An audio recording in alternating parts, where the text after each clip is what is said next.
Ingat pesan ibu, pakai maskermu, cuci tangan pakai sabun, jangan sampai tertular.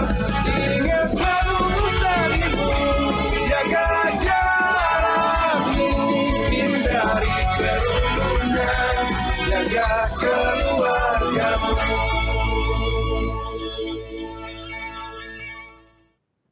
Halo pemirsa, bagaimana kabar Anda hari ini? Semoga tetap sehat dan selalu semangat dalam aktivitas Anda, dan yang terutama selalu disiplin dalam menerapkan protokol kesehatan, kapanpun dan dimanapun. Jangan lupa untuk mengurangi kegiatan yang berpotensi menimbulkan kerumunan, alias lebih baik di rumah saja. Senang sekali saya Boy Bakamaro Ginting bisa menemani Anda dalam dialog dengan tema Donor Darah Aman di Masa Pandemi, yang disiarkan secara langsung dari Media Center Satuan Tugas Penanganan COVID-19 di Geraha BNPB Jakarta. Dan tahukah Anda, aktivitas donasi darah selama pandemi ini ternyata berkurang 30 hingga 50%. Setengahnya ya. Dan ini menyebabkan persediaan darah juga turut berdampak. Padahal selama masa pandemi, kebutuhan akan darah ini justru tidak berkurang sama sekali. Setiap tahunnya PMI bahkan membutuhkan setidaknya 5 juta kantung darah untuk kebutuhan kesehatan dan kemanusiaan. Oleh karena itu peran aktif dari Anda, masyarakat, dalam melakukan donor darah sangatlah penting. Sehingga stok darah tetap terjaga meski kita masih belum melewati pandemi ini. Lantas bagaimana keamanan dalam melakukan donor darah di tengah situasi pandemi ini? Telah hadir di studio siang hari ini sejumlah narasumber. Yang pertama adalah Dr. Agus Dwi Susanto SPPK selaku Ketua Departemen Pulmonologi dan Kedokteran Respirasi FKUI Rumah Sakit Persahabatan. Terima kasih dokter sudah hadir di siang hari ini. Apa kabar dokter? Alhamdulillah. Prima sehat. Ya. Ya, dan yang narasumber kedua Dr. Linda Lukitari Waseso selaku Ketua Bidang Unit Donor Darah dari PMI Pusat. Terima kasih Dr. Linda sudah menyiapkan waktu untuk hadir di hari ini. Bagaimana kondisinya? Prima juga ya pastinya. Prima, luar biasa. Terima kasih. Ya, kedua narasumber sebelum kita memulai perbincangan, sebagai informasi bagi Anda, kondisi di studio telah disanitasi, mikrofon yang kami pakai masing-masing juga telah disinfeksi dan kami juga senantiasa menjaga jarak seperti ini. Dan talk show ini juga memperhatikan protokol kesehatan dan ditujukan juga untuk semua kalangan. Sebelum kami memulai diskusi di siang hari ini, mari kita menggunakan hand sanitizer terlebih dahulu ya.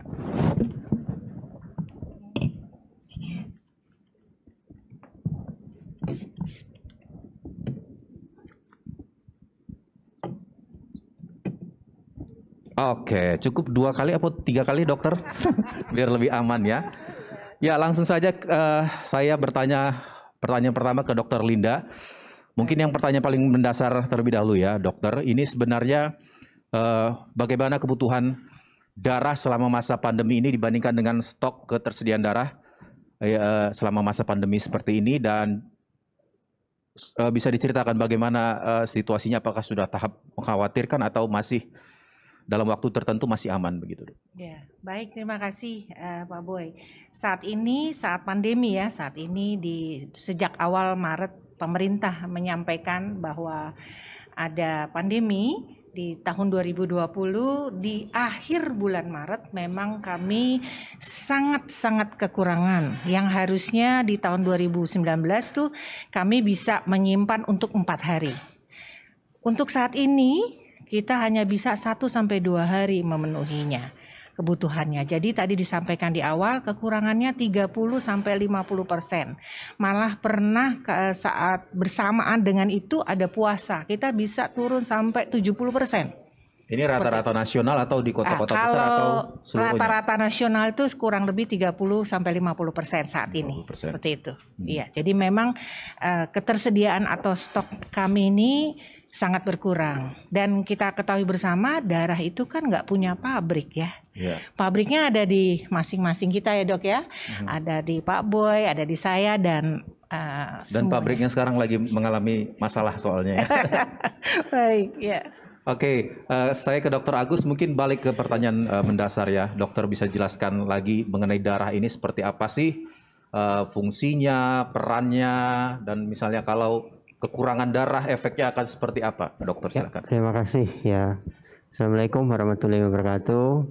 Jadi kalau bicara mengenai darah, kita ketahui bahwa itu adalah bagian dari komponen tubuh kita yang jumlahnya antara 5,5 sampai 6,5 liter lah tiap orang dewasa. Terdiri atas 55% plasma dan sisanya 45% ada komponen-komponen sel ya, seperti sel darah merah, sel darah putih, sel platelet atau trombosit dan beberapa sel lainnya. Nah, fungsinya apa? Banyak fungsinya ya. Yang pertama jelas adalah bagaimana darah itu mengangkut oksigen yang kita gunakan sehari-hari. Kita tarik nafas, memasukkan oksigen, kemudian masuk ke dalam tubuh, masuk ke dalam pembuluh darah, masuk ke dalam darah, diikat oleh hemoglobin, akhirnya didistribusikan oleh tubuh kita untuk mekanisme oksidasi. Jadi mekanisme pernapasan sel. Selanjutnya sisa oksidasi itu pun akhirnya kembali lagi dikeluarkan oleh tubuh lewat darah. CO2-nya keluar pada saat kita keluarkan nafas. Kemudian fungsi lainnya adalah dia juga berfungsi membawa nutrisi. Ya, bagaimana makanan pada saat kita konsumsi itu diserap masuk ke dalam darah, kemudian disirkulasikan tubuh itu untuk metabolisme tubuh kita. Kemudian juga berfungsi di dalam sel-sel dari darah itu adalah sel-sel imunitas ya, melawan bakteri atau kuman yang masuk dalam tubuh. Kita tahu sel darah putih itu sangat penting ya, leukosit komponen-komponennya penting untuk di dalam sistem imunitas ya. Kemudian juga fungsi daripada darah itu adalah untuk pengaturan suhu tubuh, itu juga penting. Ada juga untuk menghantarkan hormon-hormon yang diproduksi oleh berbagai kelenjar tubuh. Dan juga kita perlu tahu juga bahwa ternyata di dalam komponen darah itu juga ada bagian yang berfungsi untuk menyembuhkan luka, yaitu komponen trombosit atau platelet, itu salah satunya. Nah, itu ada sebagian besar yang paling penting penggunaan dari komponen dari darah itu untuk tubuh kita. Ya, Dokter Linda, dari penjelasan Dokter Agus tadi, melihat banyaknya fungsi darah ini kan membuatnya vital, bisa dibilang kayak sembako juga ya kalau di masa pandemi ini butuhnya gitu. Jadi kalau misalnya ada keluarga yang mungkin sembakonya cukup, sementara di sisi lain ada mungkin yang sembako nggak punya sembako bahkan atau sembakonya kurang, jadi mungkin harus di-share juga ya, didonorkan juga sembakonya. Karena balik lagi itu tadi, kalau kurang darah berarti dia harus butuh darah seperti itu ya. Tapi kenyataannya membuat kita di rumah saja, mengurangi aktivitas, secara tak langsung ini mengurangi kegiatan untuk atau rutinitas donor darah. Dokter, ini seperti apa ya mau disampaikan bahwa untuk menyampaikan ke masyarakat bahwa boleh di rumah saja tapi donor darah harus berjalan terus. Seperti apa keamanannya, Dokter? Baik, jadi di masa pandemi ini kami dari Palang Merah Indonesia itu mengeluarkan protokol-protokol kesehatan. Protokol-protokol kesehatan itu tidak hanya bagi kami, bagi yang melaksanakan, tapi juga bagi para calon pendonor. Baik yang datang di tempat kami di unit donor darah Palang Merah. Palang Merah Indonesia itu mempunyai 224 unit di seluruh Indonesia. Dan protokol itu berlaku untuk keseluruhannya. Jadi satu, seperti saat ini kita tahu bersama kalau pendonor itu harus pakai masker, ya kan? Kemudian cuci tangan, kemudian jaga jarak untuk para pendonor. Tapi untuk tempatnya bagaimana? Kan orang takut nih, jangan-jangan di tempat unit donor darahnya tidak didesinfektan seperti itu. Kami melakukan baik itu tempat tidurnya, donor chair-nya, yang biasa kalau kita mau ngambil darah kan ada tempat duduk atau tempat tidur, itu kita desinfektan. Seluruh ruangannya itu juga sehari 3 kali. Begitu juga peralatannya. Orang-orangnya pun kita menggunakan alat pelindung diri supaya selain menjaga bagi pelaksananya atau petugasnya juga aman bagi para pendonornya. Itu adalah dari protokol kesehatan yang sekarang ini berlangsung. Jadi kalau untuk ketakutan para pendonor saat ini, sampai saat ini WHO menyampaikan bahwa penularan penyakit COVID-19 ini belum ditemukan melalui darah. Tapi nanti Dr. Agus bisa menerangkan lebih banyak kepada droplet. ya penyebarannya. Sehingga untuk keamanan darah itu sampai saat ini mutu dan kualitas Palang Merah Indonesia menjaga hal tersebut. Untuk protokol kesehatan kami mengikuti protokol yang disampaikan oleh Kementerian Kesehatan. Itu yang kita laksanakan saat ini. Seperti itu. Oke dokter, kalau misalnya strategi dari PMI sendiri apa tuh biar masyarakat bisa lebih proaktif dalam mendonorkan darahnya, karena kan mungkin ada pemikiran lah kita kan lagi butuh-butuhnya imunitas nih, kalau darah saya berkurang istilahnya imunnya turun seperti itu. Mana pemikiran-pemikiran seperti ini apa yang dilakukan atau mungkin ada strategi lain jemput bola agar donor ini tetap pasokannya terjaga, dokter? Untuk tetap adanya ketersediaan darah, Palang Merah Indonesia tidak hanya dari pelaksana unit donor darah sendiri, tapi Ketua Umum kami, Pak Yusuf Kalla, selaku Ketua Umum kami, sudah menghimbau atau menulis surat melalui yang kami banyak dibantu dan berterima kasih kepada TNI, Polri, itu karena waktu ketersediaan kami di bulan Maret April itu memang hampir 70%, tapi dibantu oleh TNI dan Polri. Kemudian strategi kami melalui salah satunya nih media ini. Di BNPB kami juga mengucapkan terima kasih. Mudah-mudahan dengan adanya diskusi ini para pendonor yang reguler terutamanya itu mau kembali untuk mendonorkan darahnya. Karena keterbatasan mungkin instansinya tidak tutup ya, WFA ya, jadi work from home misalnya atau bekerja di rumah sehingga tidak ada donor seperti itu. Tapi kami juga menghimbau untuk datang saja ke unit donor darah Palang Merah Indonesia, ada di seluruh Indonesia. Itu nanti alamatnya bisa kami berikan. Kemudian melalui media-media sosial baik itu Twitter, Facebook, ya, terus kemudian digital lainnya. Itu salah satu kita menghimbau untuk itu. Kenapa sekali lagi saya ingatkan bahwa darah itu cuma ada di tubuh kita. Tadi Dr. Agus sudah menyampaikan fungsinya untuk apa saja. Ada beberapa komponen yang dibutuhkan. Memang saat ini kebutuhan reguler seperti operasi elektif mungkin di rumah sakit Persahabatan misalnya banyak yang ditunda. Tapi ada beberapa yang tetap membutuhkan. Contohnya talasemia seperti itu ya. Kemudian ibu-ibu yang melahirkan kekurangan darah seperti itu. Atau kanker itu adalah rutin yang harus diberikan. Palang Merah Indonesia sampai saat ini sudah bisa memenuhi kebutuhan secara nasional kurang lebih 95%. Seperti itu.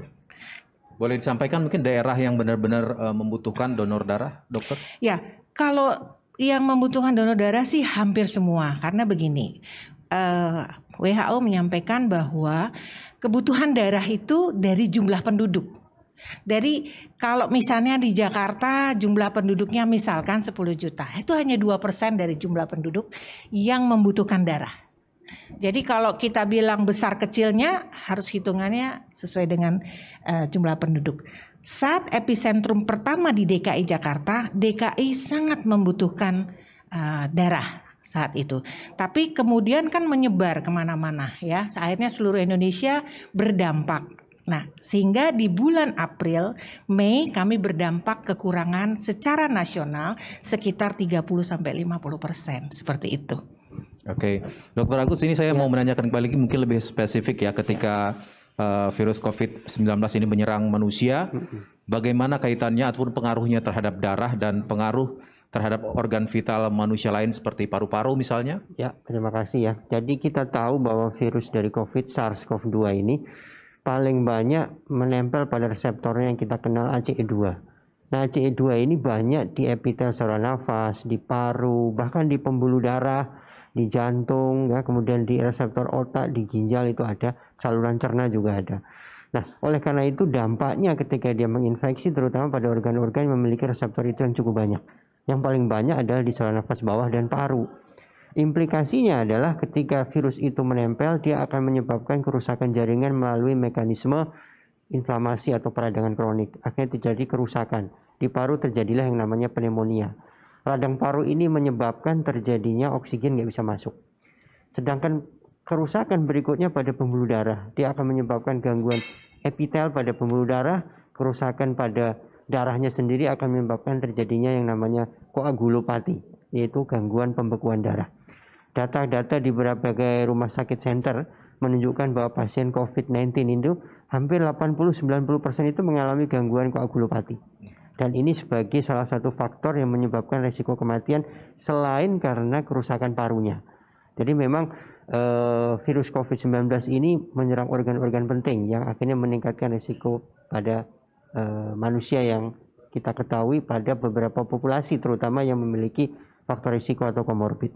Ya, lantas pertanyaannya dokter, mungkin untuk bagi pendonor darah ini kan lantas menimbulkan kekhawatiran, oh saya sih mau aja donor gitu, tapi jangan-jangan makin menambah risiko untuk menularkan yang lain ataupun tertular misalnya dok. Jadi kalau yang sedang terkena COVID-19, kita harus tahu bahwa proses tata laksananya harus dijalani dulu.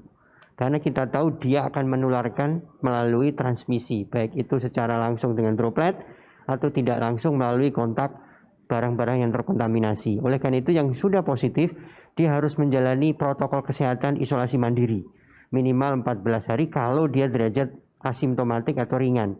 Tapi kalau dia sedang berat atau kritis, dia harus dirawat sampai dia sembuh dulu.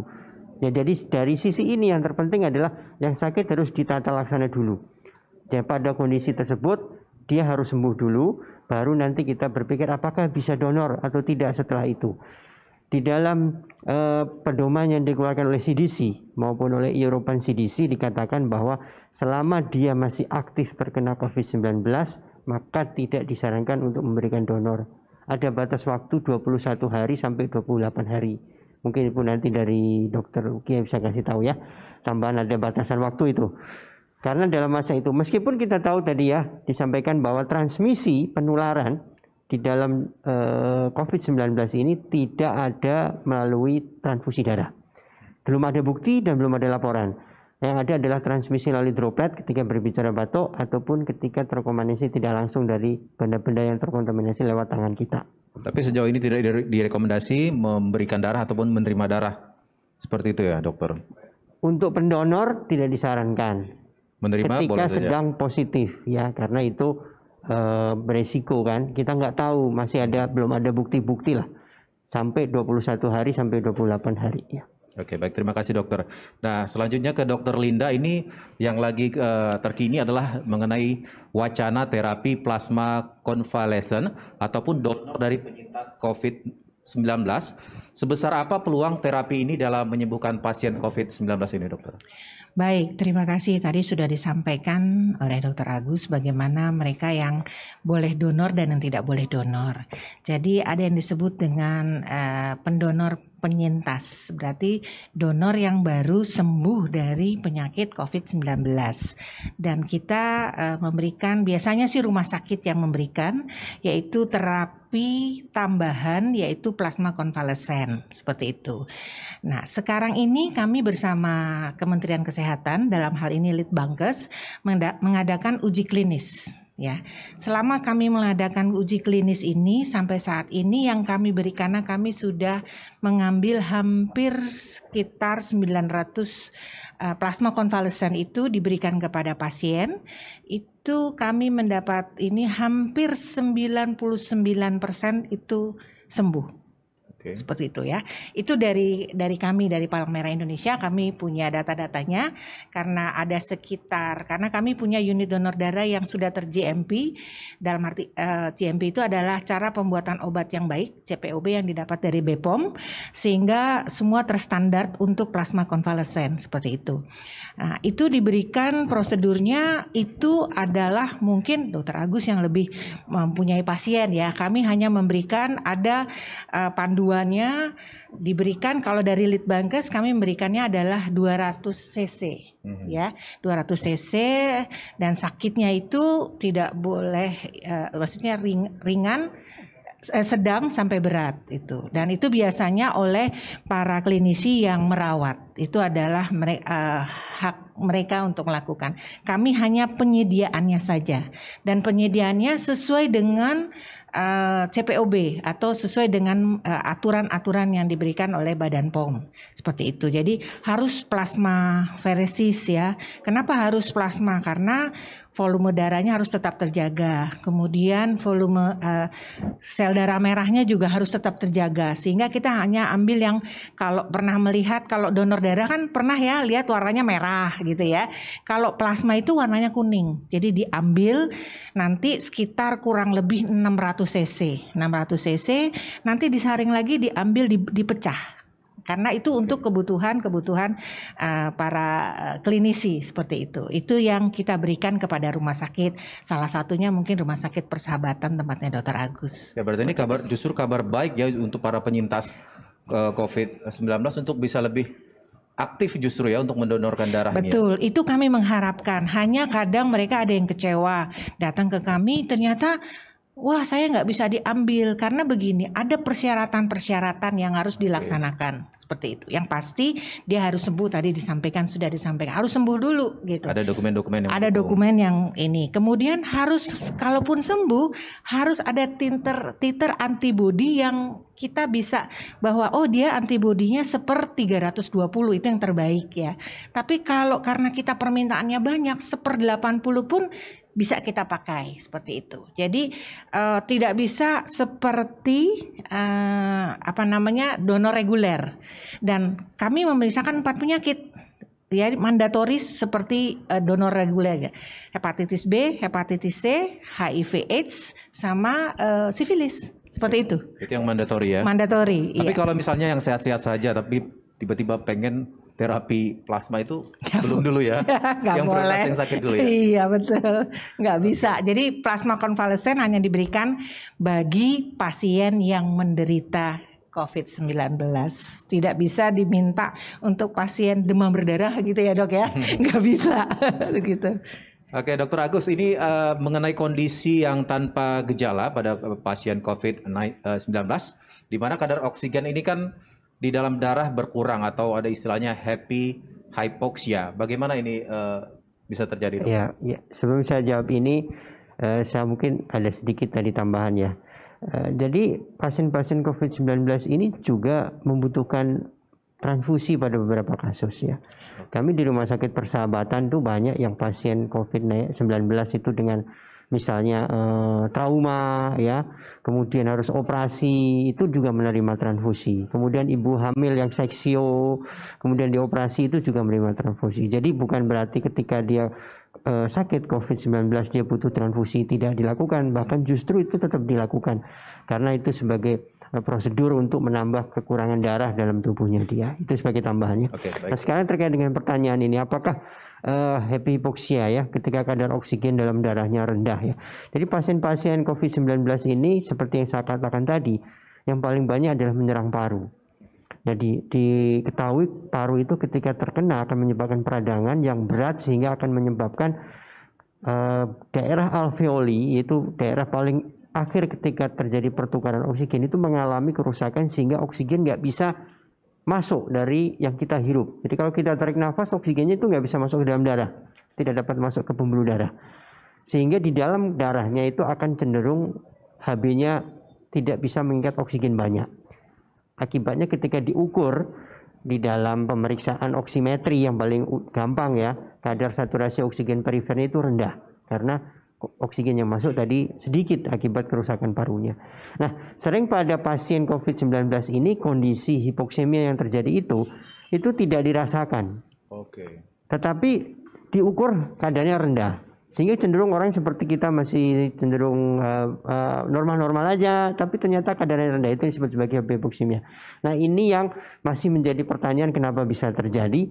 Salah satunya diprediksi karena gangguan pada reseptornya. Ya, reseptor yang harus melaporkan kepada sistem saraf pusat otak kita bahwa sudah terjadi hipoksemia loh, tapi itu terjadi gangguan gara-gara COVID-19. Sehingga tidak ada respon itu, akibatnya tidak ada rasa sesak napas. Berarti itu bisa terjadi untuk pasien COVID-19 yang tanpa gejala, dok? Apa yang sudah dengan gejala? Nah, ini dia yang sering masyarakat harus pahami bahwa sebenarnya happy hypoxemia itu lebih banyak terjadi pada pasien-pasien yang derajat sedang berat ya, itu umumnya. Nah, kenapa bisa sering dilaporkan pada yang asimptomatik, nggak ada gejala? Karena sebenarnya sebagian masyarakat merasa dirinya nggak ada gejala, tapi tidak ada pengukuran darah untuk menentukan apakah ada hipoksemia atau tidak. Oleh karena itu dengan pengukuran itu, ketika seseorang sudah terjadi hipoksemia, maka itu sebenarnya derajatnya bukan asimptomatik, meskipun dia nggak ada gejala. Itu harusnya derajatnya sudah naik menjadi derajat berat justru. Jadi mesti hati-hati masyarakat kalau merasa dirinya tidak ada gejala ketika dia ada hipoksemia. Ini adalah awal-awal hipoksemia, happy hipoksemia yang harusnya derajat dari COVID itu menjadi derajat berat. Jadi harus segera ke rumah sakit mestinya. Ada kecenderungan dokter ini biasanya pasien dengan penyakit bawaan apa misalnya dokter? Tidak atau semua jenis? Kalau happy hipoksemia ini tidak ada perbedaan, dia punya komorbid, punya penyakit dasar apa, tapi bisa terjadi pada pasien COVID-19 ya, baik dengan komorbid ataupun tidak ya, dan memang masih menjadi tanda tanya dari tenaga medis di seluruh dunia kenapa bisa terjadi seperti itu. Oke, baik, terima kasih Dokter Agus. Balik lagi ke Dokter Linda, ini waktu sayang sekali waktu kita terbatas. Nah, sekali lagi mungkin bisa menegaskan kembali nih untuk pemirsa di rumah yang menonton, untuk kebetulan besok akhir pekan mau donor darah nih, seperti apa rencananya, persiapannya, mungkin bisa disampaikan kembali kemana mau mendonorkan darah? Apakah sudah ada donor from home mungkin? Ada. Juga ya? Jadi kami menghimbau kepada seluruh masyarakat yang sehat ya, baik itu yang baru sembuh COVID dan sehat, untuk mendonorkan darahnya secara rutin kembali. Ada 2 yang bisa kita laksanakan. 1, mengundang Palang Merah Indonesia ke rumah, yang tadi kalau bisa di rumah dengan misalnya 20 sampai 30 orang dengan mengikuti protokol kesehatan, atau mobil unit kami akan datang seperti itu. Mungkin pernah lihat ya, ada mungkin mobil bisa unit sama Pak RT-nya gitu ya. Iya, betul, dengan Pak RT-nya. Kemudian bisa juga datang ke unit kami, ke unit donor darah Palang Merah Indonesia. Di setiap daerah atau provinsi kami mempunyai unit tersebut. Untuk alamat dan sebagainya nanti kami sampaikan setelah acara ini, di bawah ini. Iya, betul. Mungkin Dokter Agus sekaligus penutup, apa nih yang harus dilakukan untuk warga masyarakat untuk bisa meningkatkan sirkulasi darah? Mungkin selain olahraga apa ada hal lain misalnya? Memang sebenarnya kan kita sudah tahu yang namanya GERMAS ya, gerakan hidup bersih sehat ya, dari Kemkes. Sebenarnya itu sangat bagus sekali untuk vitalitas organ-organ kita ya, mulai dari jantung, darah, paru-paru. Jadi memang pola hidup sehat seperti itu yang harusnya kita jalankan ya. Termasuk juga menghindari mengkonsumsi bahan-bahan yang tidak baik ya, seperti rokok, alkohol, karena itu juga termasuk bisa merusak darah ya. Rokok kita ketahui bisa menyebabkan gangguan pada darah dan pembuluh darah. Alkohol juga bisa merusak. Tentunya selain pola hidup sehat, makan bergizi, istirahat cukup, olahraga, menghindari konsumsi barang-barang, bahan-bahan yang merusak organ-organ kita. Itu sih yang penting. Kalau di rumah dokter atau mungkin di tempat tidur, apakah sudah bisa melepas masker? Karena kan ada data juga katanya kalau keseringan pakai masker, oksigen yang ke darah berkurang juga. Kalau kita bicara mengenai masker di rumah ya, asal kita menjalankan protokol kesehatan yang betul di luar rumah, maka di dalam rumah kita bisa lepas itu masker. Nah, masalahnya adalah apakah kita bisa memastikan kita menjalankan protokol itu. Maka itu yang harus menjadi kesadaran pada masing-masing. Jalankan protokol kesehatan di luar rumah secara betul sehingga kita di dalam rumah bisa melepas masker tersebut. Tetapi kalau kita di luar rumah tidak begitu maksimal penerapan protokol kesehatannya, maka saya sarankan di dalam rumah juga harus menggunakannya, terutama bila kita bertemu dengan orang-orang yang risiko tinggi di dalam rumah, ya misalnya orang tua atau orang yang memiliki penyakit-penyakit yang sudah berat. Kita harus menjaga jarak supaya kita nggak tahu ya kita apakah membawa virus dari luar gitu kan. Beberapa laporan justru data yang ada termasuk dari BNPB kan, masyarakat di Jakarta ini yang terkena justru adalah klaster keluarga yang membawa virus dari luar ke dalam rumah. Jadi itu mesti menjadi perhatian. Oke, luar biasa informasinya, sangat bermanfaat sekali. Terima kasih Dokter Agus dan juga Dokter Linda untuk pertemuan hari ini. Dan kita tiba pada suatu kesimpulan tadi yang sudah disebutkan. Meski kita masih dalam situasi yang memerlukan kewaspadaan ekstra, masyarakat tidak perlu khawatir untuk tetap melakukan donasi darah karena protokol kesehatan sudah dijalankan dengan ketat.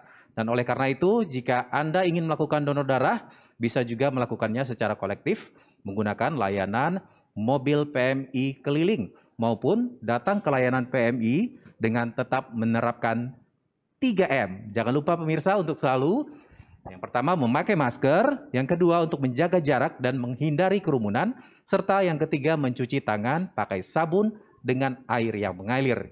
Ingat juga pesan dari Ketua Satgas Penanganan COVID-19, Bapak Doni Monardo, bahwa apa yang kita lakukan untuk berdisiplin dalam memakai masker, menjaga jarak, tetap di rumah, menjauhi kerumunan, serta mencuci tangan, ini belum sebanding tentunya dengan beratnya perjuangan dan tugas dari para dokter dan juga tenaga kesehatan yang saat ini tengah merawat pasien di rumah sakit. Dan juga mereka yang mengabaikan protokol kesehatan sehingga menimbulkan korban jiwa. Bukan hanya dimintai pertanggungjawaban di dunia seperti adanya sanksi hukum, tetapi juga adanya sanksi akhirat nantinya. Saya akhiri talk show kali ini. Saya Boy Bakamaro Ginting undur diri bersama tim yang bertugas dan para pembicara undur diri. Selamat siang, sampai jumpa. Terima kasih, dokter. Terima kasih. Kita Ingat pesan ibu, pakai maskermu, cuci tangan pakai sabun, jangan sampai tertular. Ingat selalu pesan ibu, jaga jarakmu, hindari kerumunan, jaga keluargamu.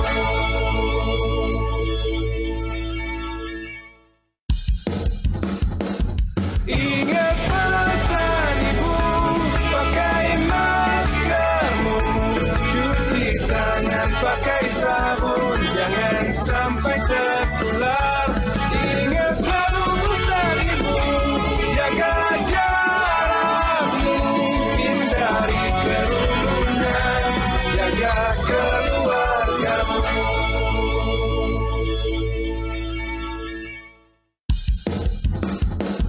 Ingat